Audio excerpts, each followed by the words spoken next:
as soon as COVID hit, there was like a few months where there wasn't any brand deals. And there are some people who might take it as an opportunity to rest or maybe wait until the deal comes. But in my opinion, the people who really end up thriving long term and are able to make the most of a hot market are the ones who are able to find business or ways to make money in their field while there's a given downturn. In an industry where it's very competitive, and I'm sure in many marketing industries, there are a ton of people in each one. Wherever there's opportunity, there's going to be a lot of competition. It's very important to stay ahead of the curve, and especially if there's a downturn, that's like the perfect opportunity to be able to revolutionize your business, but also learn more as a creator, founder, be able to analyze every aspect of your business, but also work on things that you felt like you had an excuse not to do before.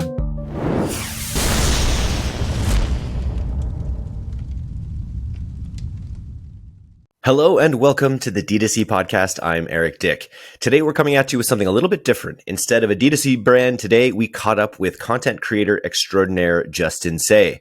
Justin began reviewing tech and devices 10 years ago and has since grown to almost 800,000 subscribers on YouTube and has evolved his content to focus on at-home office setups, unique renovations, and more. This podcast is a deep dive on what it takes to be a high-end content creator and an opportunity for D2C brands to get inside the head of the kind of influencer that you'd probably dream to work with.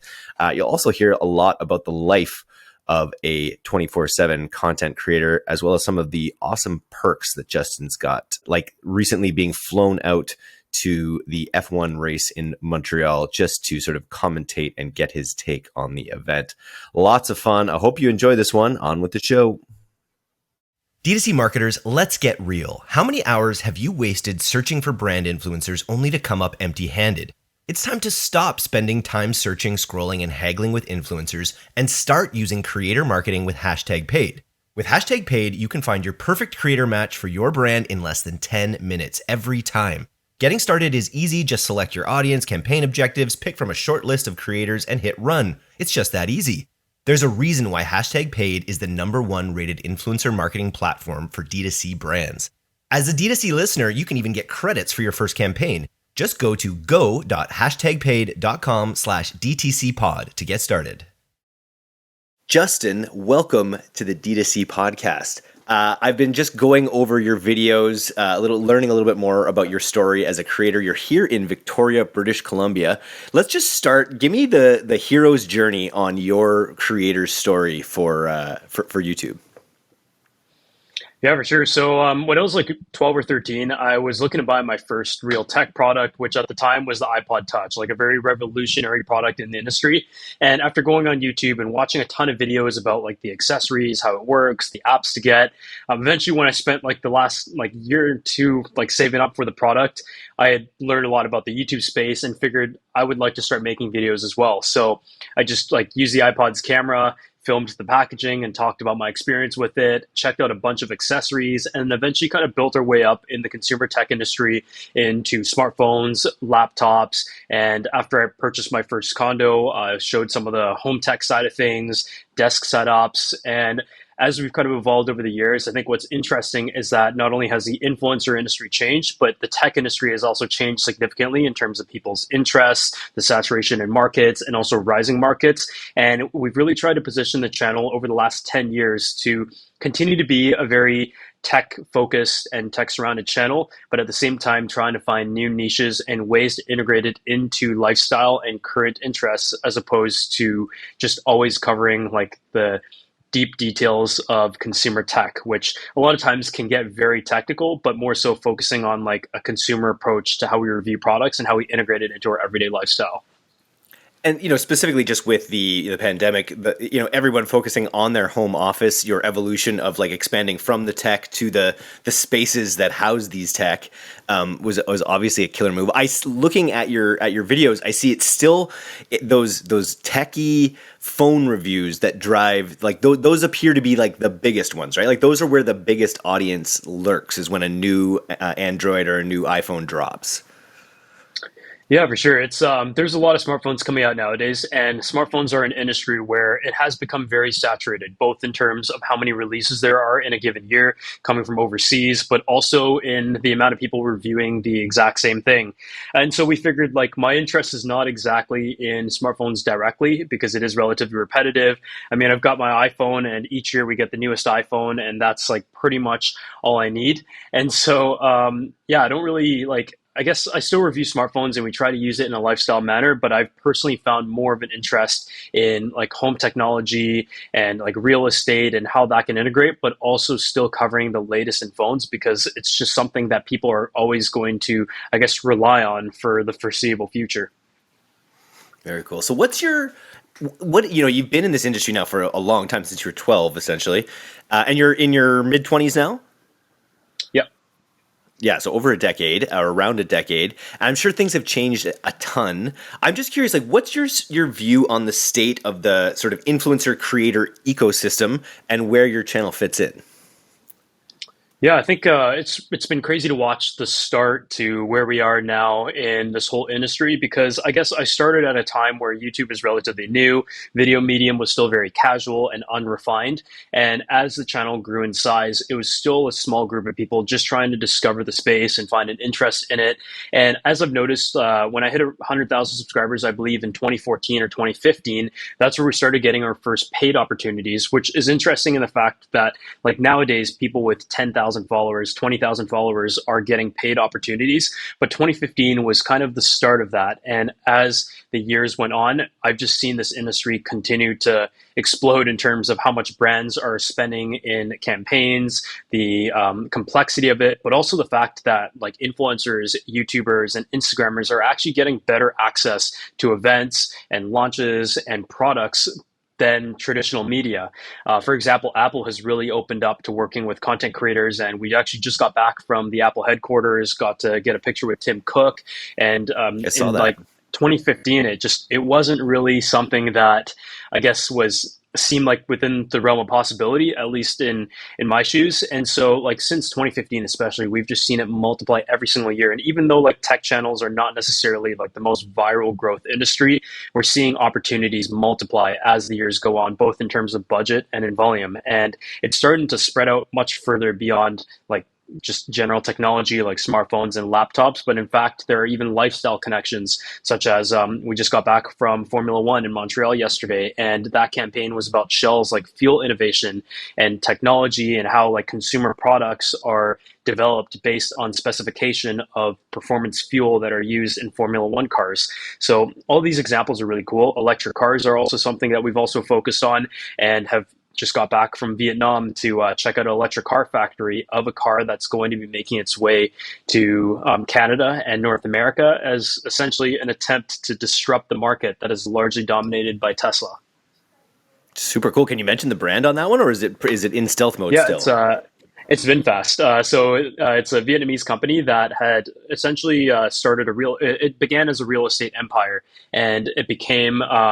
It started making electric cars in Vietnam, and noticed that it was able to dominate the market quite quickly. So they figured, based on their scale of production and resource and strategy, and focus towards consumer interests such as long warranty programs and reliability, confidence, they have tried to essentially enter the market, but have also offered perks that leverage their other side of the business, which is hospitality. And so if you make a pre-order of the car, you before like May 1st or something, or May 31st, you'd get like a 1 week stay at one of their resorts, and like also cash incentives and stuff like that. So I think the electric car industry, similar to like smartphone industry, is going to get very interesting just because of the number of offerings from all the companies out there, and that only leads to better consumer options.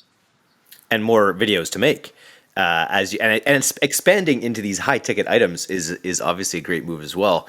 I'm curious. When you started, you just probably started with passion for these devices, and you'd probably you'd get them yourself. Maybe you start getting comped them. You start getting paid opportunities when you get your 100K subscribers. Where are you at now in terms of like how many of your videos have a sponsored element to them at this point? So every video on the channel at this point does have a sponsor in it. We're pretty much at the capacity now where there's way too much demand, and the supply, although I like to say it is unlimited and we can always find a way to bring on new campaigns, we're constantly trying to keep up with it, and we're constantly increasing our rates and trying to keep up with just the basic law of supply and demand. And I think that's what's so interesting about this influencer industry, is because you can have a number of followers, you can have a number of views, you can have a number of subscribers and videos that you make, but the rate can constantly change depending on the amount of supply and demand in the industry as a whole. And I've seen experts say that there actually isn't enough volume out there for the number of brand and influencer campaigns to go around. There's going to be constant inflow of new campaigns and new products that are constantly being released. And so I think what's very interesting is originally it was just like creating videos on stuff that I was interested in. We build the following, but at the end of the day, I was always kind of more of a business person than a creative. When I saved up to buy my iPod, I made that money from selling on Used Victoria of stuff around the house and getting a 10% commission. And so I kind of built up some skills from the transactional side of things, of just learning how to do a deal, negotiate prices, sort out trades for products, and trading my way up into higher ticket items before I could finally get what I wanted. And so when I started a YouTube channel, that leverage kind of approach did get translated into reaching out to companies and asking for $20 items and $10 items. And now it's like 10, 50, $100,000 items and discounts for like the home projects, as well as paid opportunities in the six figures as well. So I think all those like basic skills in the industry and the approach of how we looked at it as like a business opportunity has kind of carried over throughout the years, and it's still very prominent today in the way that the business is run. But to answer the question, the YouTube channel, essentially every video does have a sponsor in it in one way or another, whether it's a 1 minute ad, a 4 minute ad, or a fully dedicated video. They're right now just looking at the queue at the moment. I believe we're ready at about 50 or 60 campaigns to start the first 6 months of the year. Unreal. And you're at the pinnacle of the creator ecosystem to some degree, because you're not only an influencer, you not only have your own audience, you're making this in-depth content that people watch out of sheer interest. So I think you're really kind of at the apex in a way. I'm curious because we working at an agency, working with Pilot House, working with our influencers, it's a lot about like churning out shorter form content in the form of ads. The other thing that we find is that content like your content also works extremely well in different advertising funnels, like whether it's used in ads or on landing pages like that. Have you ever worked with advertisers, my question is, who have used your content in their ad funnel, not just working with you for your audience, but also leveraging your content into their own audience and paid efforts? Absolutely. I think what is so powerful about influencer marketing is that the brand not only gets the value out of the content that is created in-house, and in a lot of cases, relatively high quality. Obviously, everyone's approach to cinematography is a little bit different. Some are more focused on content, others are more focused on like the video quality. And we would say we're right around the middle. Like we've invested in state-of-the-art equipment, red cameras, we can film in up to 8K resolution and provide coverage both on the ground and in the air with some of the top-end drones. And at the same time, I would say from a content standpoint, we're maybe not like as detailed and researched as some of the best creators in the industry, but at least have enough knowledge from a consumer standpoint to try to keep it interesting and try to add elements of lifestyle as opposed to just the tech. And so, yeah, the companies do utilize our videos in a lot of cases for content licensing. And a lot of these brands a lot of the contracts that we're getting nowadays include 1 year usage rights where they can use the name and the likeness as well as the content for remarketing purposes. And there are also a lot of scenarios where they take content that we've created already and remarket it onto platforms such as YouTube, Facebook, Instagram. And sometimes it is very locally targeted. Like I'll see my own ads on Instagram and Facebook of a short segment that we filmed. And in other cases, we've also done videos internally where, say, we do like a video demonstration of a program or a product, and they end up using that on their page. That way there's a creator who has knowledge in the industry that is able to speak to the consumer in a consumer format, as opposed to an employee from the company that would deliver it in more of a corporate format. Totally. Super interesting. So you're up to you're just above 250,000 subscribers on YouTube. Is that right? 770,000 subscribers, I think. That's right. 3/4 of a million is what I meant to say. And then when do you think you'll get to a million? What's your goal for getting to a million? Yeah, that's been like the long question, and I feel like it's a bit of like a monkey on the back. It's got to be hopefully someday, and some channels are able to get to it a lot faster. But at the same time, the I guess the wait for a million is something that's on the radar, but at the same time, not like the biggest focus. I think the business side of the company has grown at a rate where the focus is to complete as many campaigns as possible, work with as many brands, and continue to develop our content. And either way, the channel continues to grow at a rate of about 100,000 subscribers a year. But to be able to grow significantly faster, it would involve quite a bit of a trade off on the business standpoint.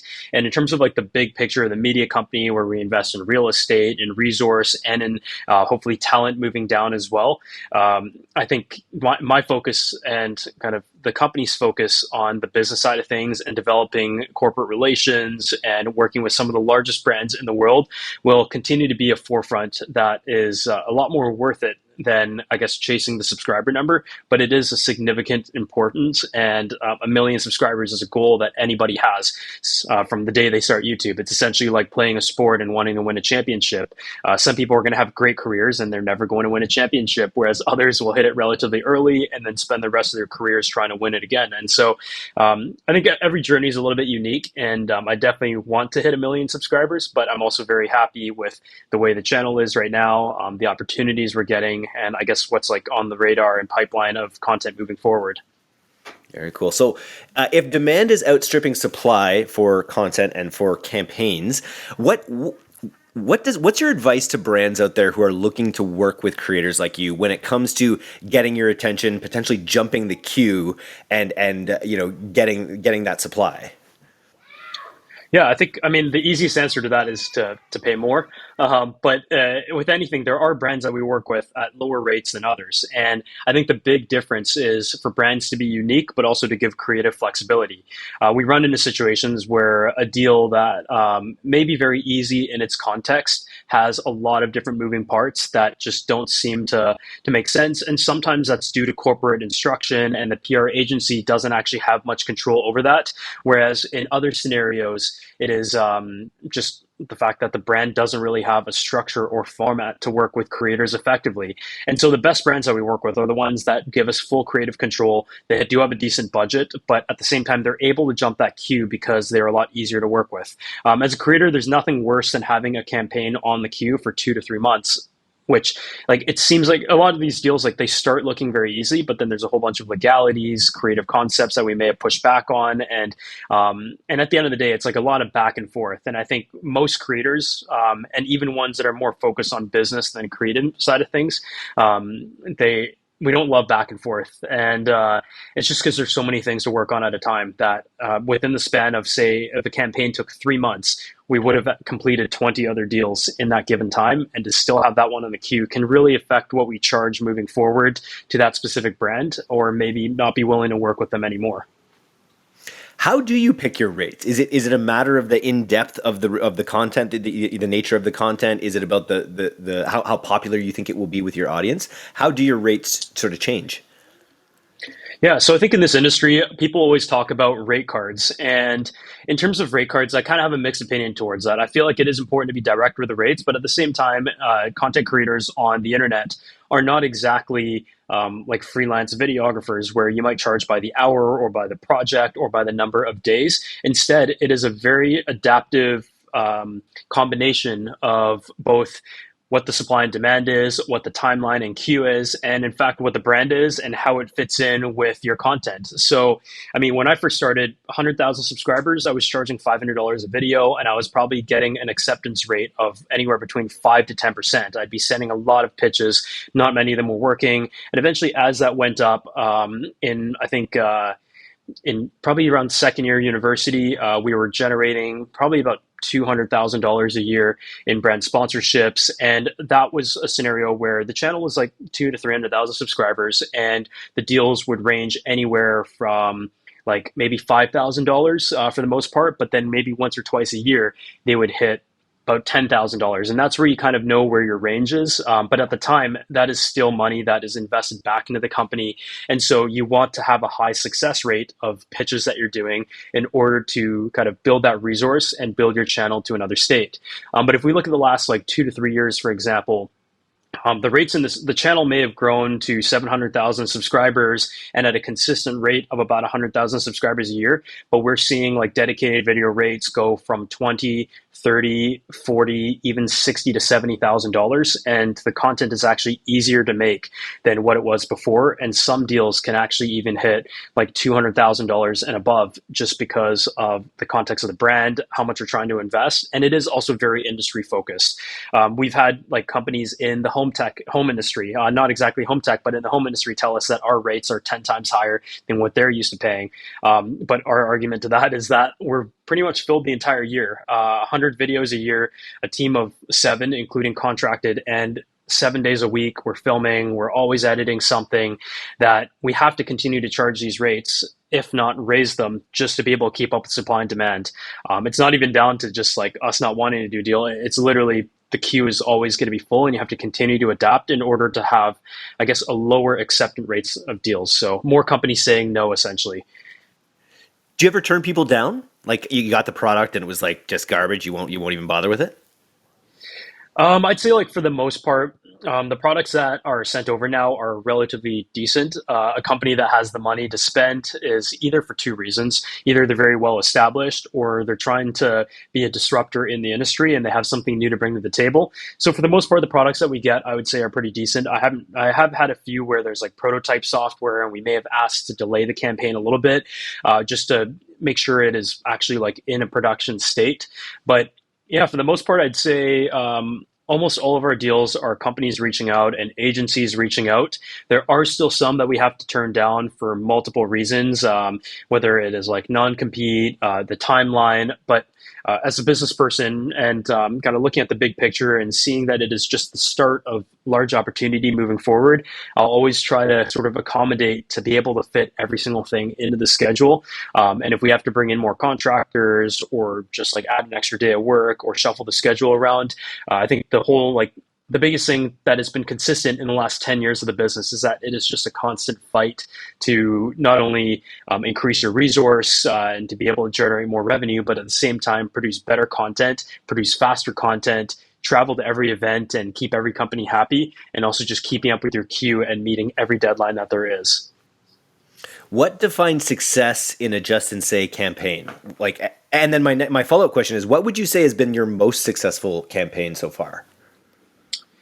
Yeah, I think the goal of success has definitely changed over the years. When I first started and when I was a kid, it was to gain subscribers and to maybe be able to do this as a living. But in 2011, 2012, it really wasn't something that a lot of people did as a living because it was just a new industry. It wasn't really something that companies wanted to invest a lot of money in. And so when you're in school or like just like middle school and high school, it's really just something that you enjoy making and people think it's cool that you have a subscriber number, but it wasn't like something that was that sustainable. I think by the end of high school, I was maybe able to generate like $20,000 to $30,000 a year in income, which I guess wasn't too bad. And eventually that started to double every single year.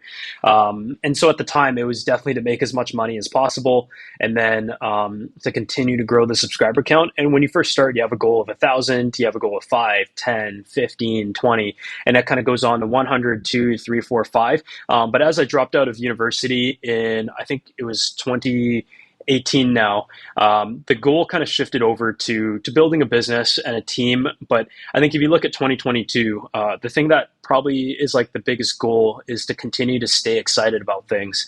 A lot of the goals that I had for a YouTube channel and that I had as a kid were like 5, 10 years ago, like to be able to attend an Apple event, to be able to work on a campaign, to be able to charge a minimum of $10,000 on every deal that we do. But because it takes so long to build that, and it's like a very manual process as the creator that has to be on the face of the channel, by the time you reach that goal, you've already looked 10 years ahead that you don't really realize that at some point you dreamed of being at the point that you are today. So I guess like when I visited the Apple campus, I probably wasn't as like excited as I would have been at the time.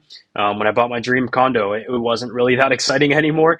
And like even the rates nowadays with campaigns hitting six figures and comfortable six figures. I mean, it is just a number at the end of the day. And although, like, obviously, my biggest intention is to continue to grow the revenue, to be able to invest in real estate and document that on YouTube. It's really these like crazy travel opportunities, such as being able to attend Formula One and getting like world class access that does excite me, and continuing to find ways that technology can tie into this. So, for example, our next trip is to go to the UK, with Wimbledon, because the phone company that we work with is on all the billboards. And so we're able to tie the smartphone camera with our whole team and some friends going to Wimbledon to work together on making a video. Unbelievable. I saw you also recently wrote on the relaunch of the Lamborghini Countach, which is a big fantasy car of mine as an electronic car. So I guess maybe your next goal could be like when they send you an electric Lamborghini Countach. Yeah, absolutely. I think electric cars are a very fascinating space, and to be able to check out some cool cars would be nice. I've also thought about maybe buying a warehouse in Victoria or eventually in Vancouver, and not only having a filming studio, but also having an electric car fleet where we purchase these cars or either receive them through our contacts in the media side of things, and not only serve as like a demonstration for people to be able to check them out, but at the same time to rent them out. And by using these cars as pieces for videos and comparing them with every electric car that ends up coming out in the future from all these companies, we're not only able to build the YouTube channel even larger as being the go-to electric car experts of the future, but also generating income from renting out these electric cars on a daily basis. And that's kind of what we've been doing with our properties as well. Renovating them, renting them out on Airbnb, purchasing a new property for myself, maybe an office, and just like building experiences that are bigger than just the YouTube channel, but are fully leveraged by the YouTube channel in terms of like getting access to these cars early, being the only ones to drive the EQS before it came out, and also like getting furniture and tech products to be able to put in our Airbnb experiences that are top notch and allow people to be introduced to these new pieces of technology and things that they might want to add to their own smart home setup. I'm always interested to see the way people are building media companies, D2C, podcast, newsletter, media company. And I feel like the thing that I'm hearing from you is just this idea of diversification. You know, right now we have 100,000 subscribers. We've got this great revenue stream from advertisers. But, you know, there's this sort of downturn looming, I think, for a lot of people in the space.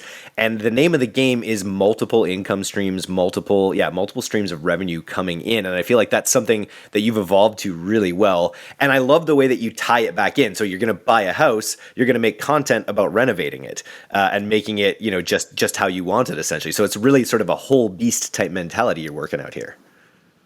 Yeah, it's like it almost makes things less enjoyable sometimes, to be honest. Like when it comes to buying a car, it's like, how can I make my money back off this thing? When I buy a house, how can I make money off it? If it doesn't, and especially when it comes to traveling, it's like I almost have a bit of a weird relationship with travel now, because whenever we go on a trip, like in 2019, for example, I went on 150 flights, didn't pay for a single one of them. And so when I finally go on a vacation to like go see Formula One, I'm checking the bill and I'm like, this is just like, it wasn't worth it. Like, I was just, I don't know, like where, like, is there any work on this? Do we need to put an ad slot in this video? That sort of thing. So the relation with travel has definitely changed. But at the same time, I feel like people who travel as a leisure dream of getting paid to travel for free. And that's kind of what we get to do now. And in fact, the travel campaigns, where we attend tech events around the world, are actually at a higher rate than the content that we create at home. And so with diversification, it's definitely an odd thing. When you first start on YouTube, you're pretty much trying to scrape money from every direction possible, because the amount of time that you spend on it, it really doesn't pay well. I made a penny on AdSense in the first year. I was selling all the products that I was reviewing for $20 here and there. And part of the reason why I was able to profit on that was because I would take stamps from my dad's cabinet. And so I was not paying for shipping. And I would send these things around the world. And so like scraping by the $20 here and there, if somebody needed a real estate video, $250, and just like in the beginning, you're definitely scraping around. But I think as the channel grew and as we started getting more sponsorship opportunities, we've not only like realized that we can expand into other industries by like launching an online course, or also utilizing our state-of-the-art equipment to charge a lot for like client video, but it's also kind of more so encouraged us to continue to narrow down on the strongest one, which is brand deals at the moment. Even though we realize that like it is very consumer behavior based. If there's a downturn in consumer buying, which could be coming soon, there will be less brand deals. But there's always an industry that is thriving when another is not. So in COVID, I mean, travel was not popular, and but home tech and desk setups were. So we were positioned enough to be able to do that. Electric cars aren't going nowhere anytime soon. Cryptocurrency may have been the trend for a little bit, but right now it's not looking so good. And so continuing to ride that wave and figuring out what is a trend at the moment is very important. But us as a company has actually diversified a little bit less at the moment just because of like the overwhelming potential of opportunities in our main income stream. But yeah, in a few years, who knows? We might like we'll kind of.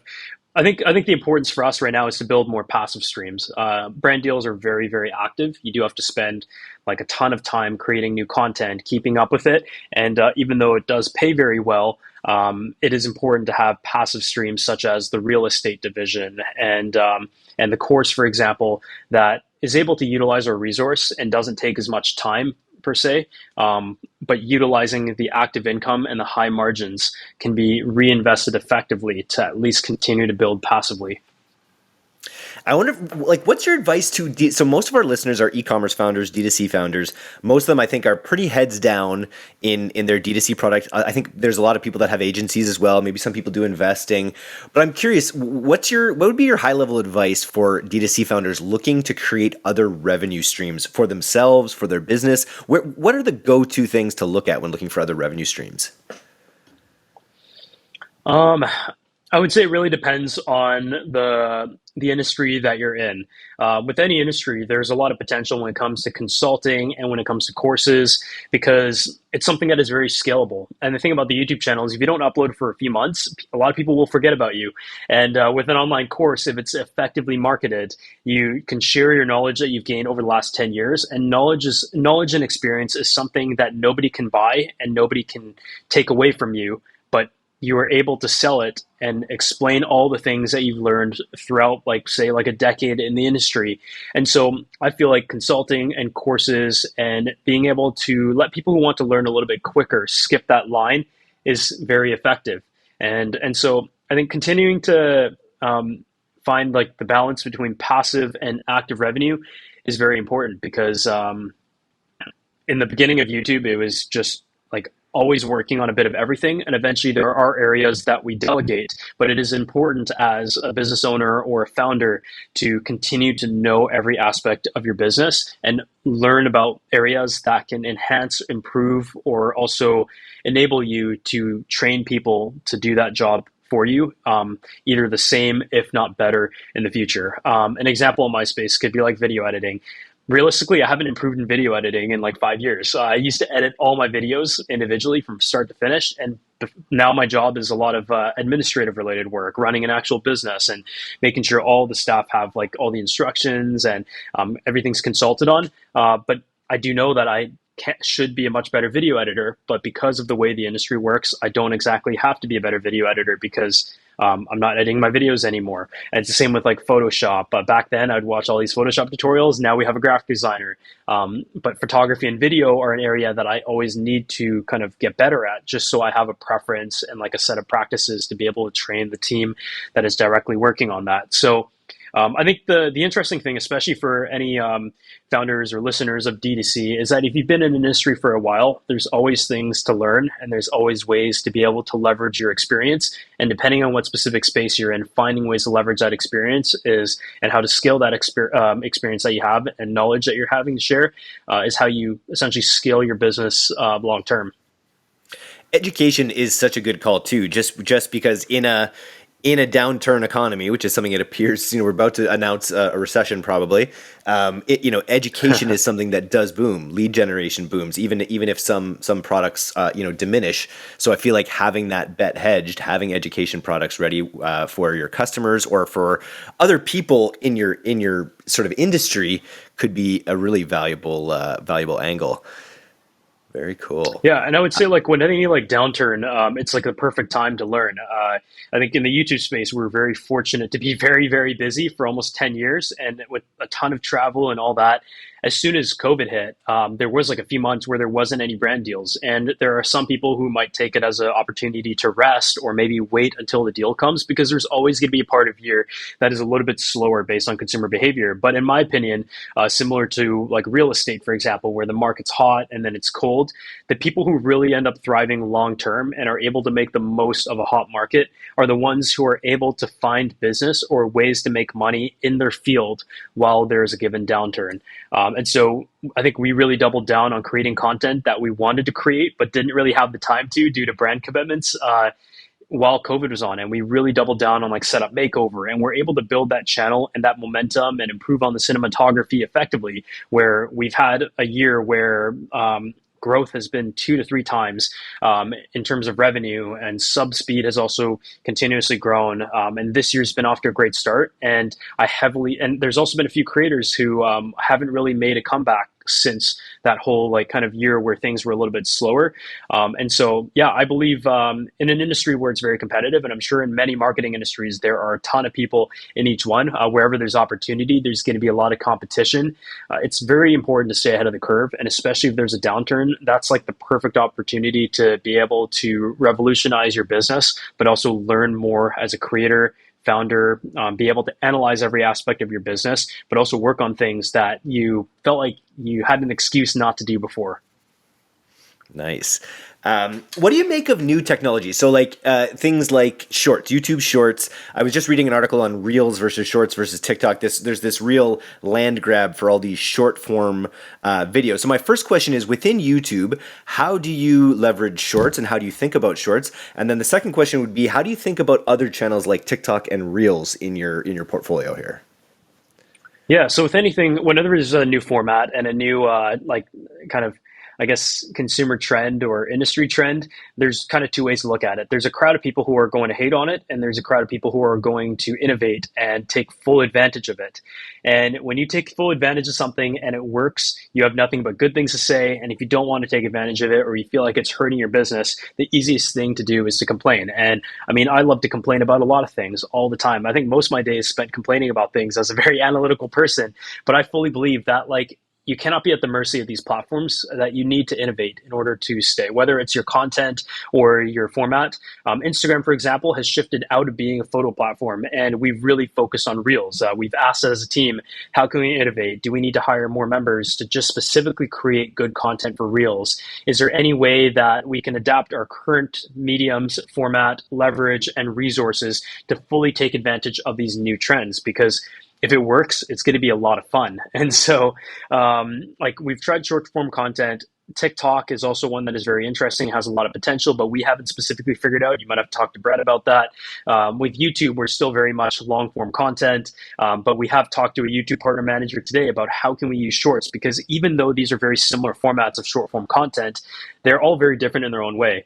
TikTok, for example, might like a sweet spot of 20 seconds, whereas Instagram Reels, you can kind of leverage it on your Instagram stories, and you can go up to a minute and it still does well. TikTok, you can go up to 3 minutes, but it may not necessarily do that well unless you're extremely engaging.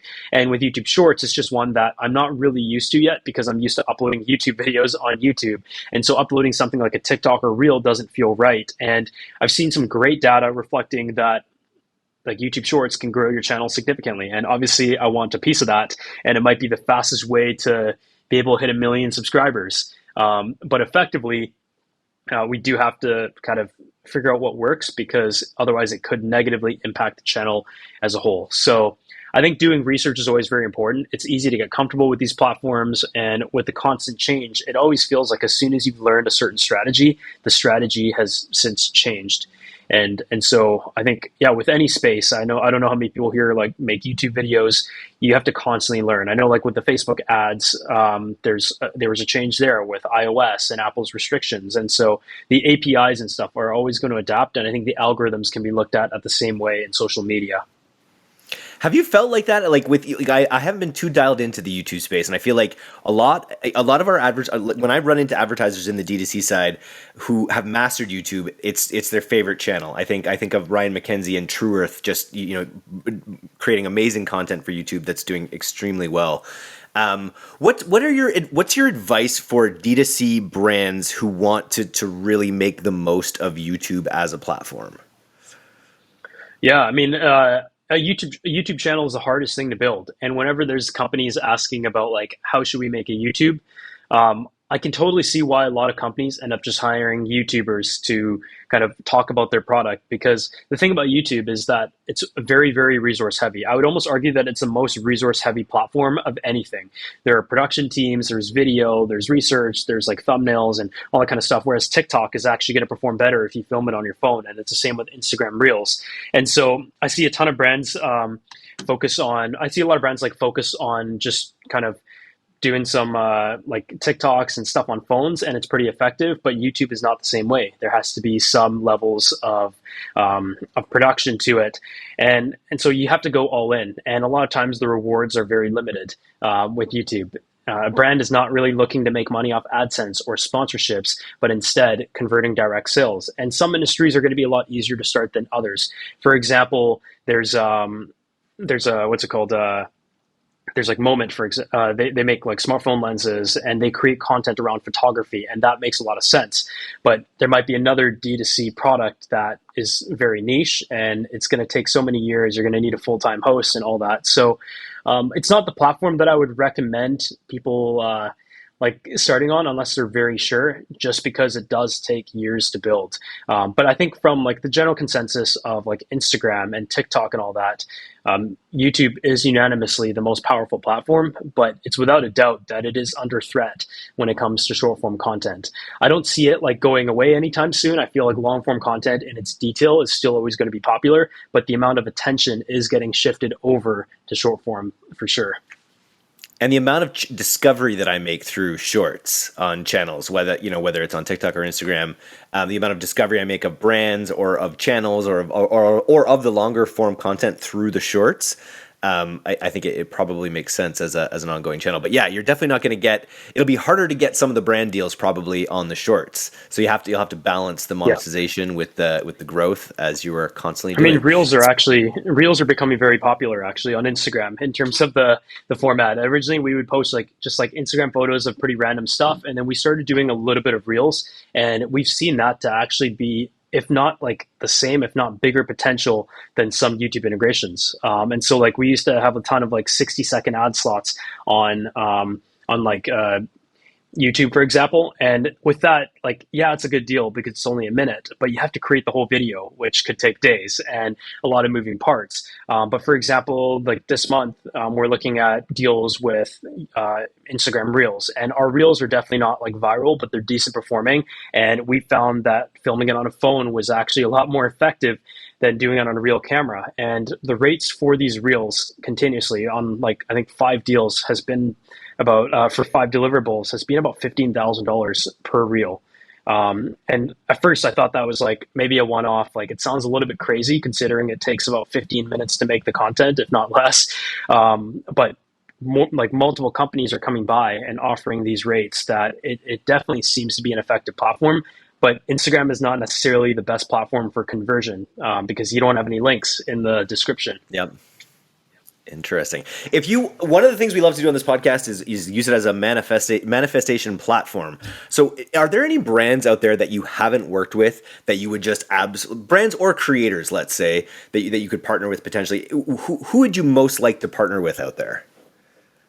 Yeah, I think we were very lucky that in this last month, a lot of the opportunities that we have are like world class or stuff that were on the bucket list. So being able to go to the Apple Theater and meet Tim Cook, and like going to Formula One was a dream for a few years, and being able to meet all the drivers and get paddock access. We definitely want to expand on a bit more of that. And in the next few weeks, we're heading off to Wimbledon, which is like I'm not like a tennis player or anything, but to be able to be in like the VIP box through YouTube and to be paid to go there and film on a phone for a little bit are always opportunities that I think keep this industry interesting, even 10 years in. I think right now what we're really trying to do as a brand is to continue to do these world class events that not only build our our status as a media company, because a lot of times people look at it and it's just like a YouTube channel, but then all of a sudden when we're at these crazy events and actually creating official campaigns for them and meeting influential people, I think that's what adds validity to not only the YouTube channel and also the media company. So I think like the dream in the next like few years is to continue to be able to work on like really crazy campaigns. I mean, if you look at like Marquez Brownlee, he's gotten some opportunities that are like the bucket list of YouTube. My agent also managed a campaign that had one of the creators talking to Mark Zuckerberg for a Ray-Ban campaign, and being able to maybe interview like Elon Musk one day, being able to see more facilities of where products are being manufactured. So in the past few years, we've been able to go to like Dyson, for example, in the UK and see their whole R&D facility, to see like electric car facilities. And the fact that they're allowing like social media creators to go behind the scenes with cameras and show a raw look of how the products are being made is unprecedented. And each time that we get to do that, it's definitely like a career highlight. And even like thinking like last year, we got to do a virtual interview with Craig Federighi, who is rumored to possibly be the next Apple CEO. And I thought that was a very unique opportunity considering how closed off Apple was before that. Yeah, I was like, there's not, you got Elon, maybe Kanye. I think a Kanye collaboration on his new, music technology or something Yeah, would be a good one to aspire to as well. But Bill it's Gates and amazing how many of your bucket list items you've hit already. Well done. yeah, it's. I mean, it's. I need to kind of try to be more excited for each of these things because, like, in the moment, it's sort of just. I mean, you're doing your job and you try to document it as well as possible. But being able to look back at it and telling the stories is always I guess the best part of the job. And of course the resources and being able to reinvest that into bigger plans is always cool. But yeah, I mean, it's definitely changed a lot over the years for sure. The first few videos were just filmed on an iPod, filmed pointed towards the carpet, and like put on a garbage can as a tripod, and there was no editing at all. To now, pretty much having more resources than the typical production company to create web videos and a full team that travels around. I think a lot of people still find it relatively surprising, and kind of when I look at it from a different perspective, it feels like just like the everyday job, but it's definitely quite cool, but took a long time to build. So if we were to give you a $50,000 grant, Canadian dollars, let's say, because we're both Canadian, where would you apply that in the next, say, 3 to 6 months to see the biggest impact? Um, I think it would definitely be invested into like video projects that were maybe a little bit optimistic, but we hadn't tried before. So maybe like a project that would invest in giving something away to the public, but it's like a challenge. I think there's like the Mr. Beast style videos where they put that money towards like a crazy experience or prizes, and people on the street can come and like learn something about like a product or a brand, but also have the chance to win something that can make an impactful difference on their life.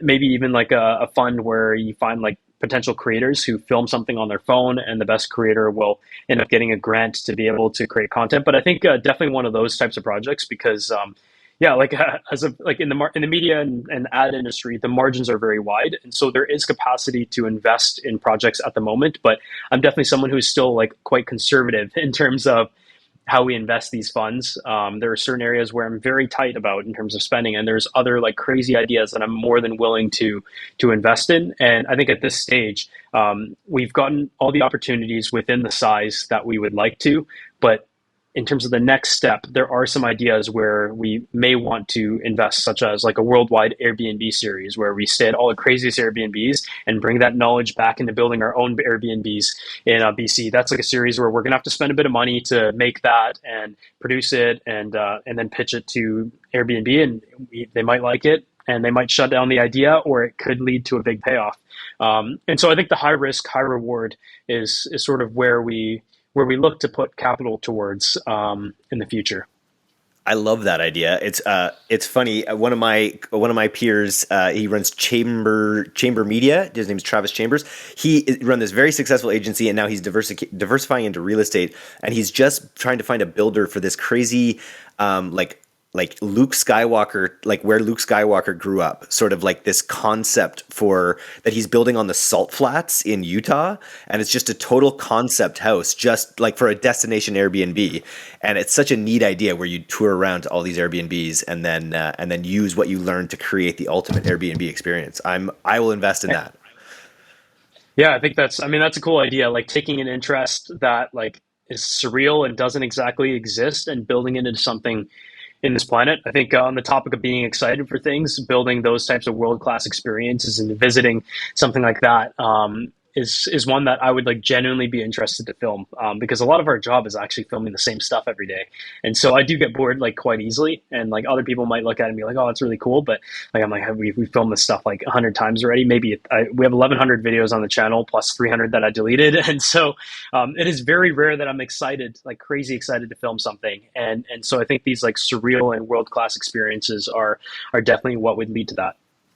Very cool. All right. Well, we're planning some big things in Victoria in the upcoming months. It sounds like you've got some big plans. We're going to turn Victoria into even a bigger tech mecca than it already is. I'm excited to collaborate with you, Justin. Absolutely. Yeah. Thanks for Cheers, man. chatting. Yeah. Thanks for coming on the D2C podcast. It's been a lot of fun.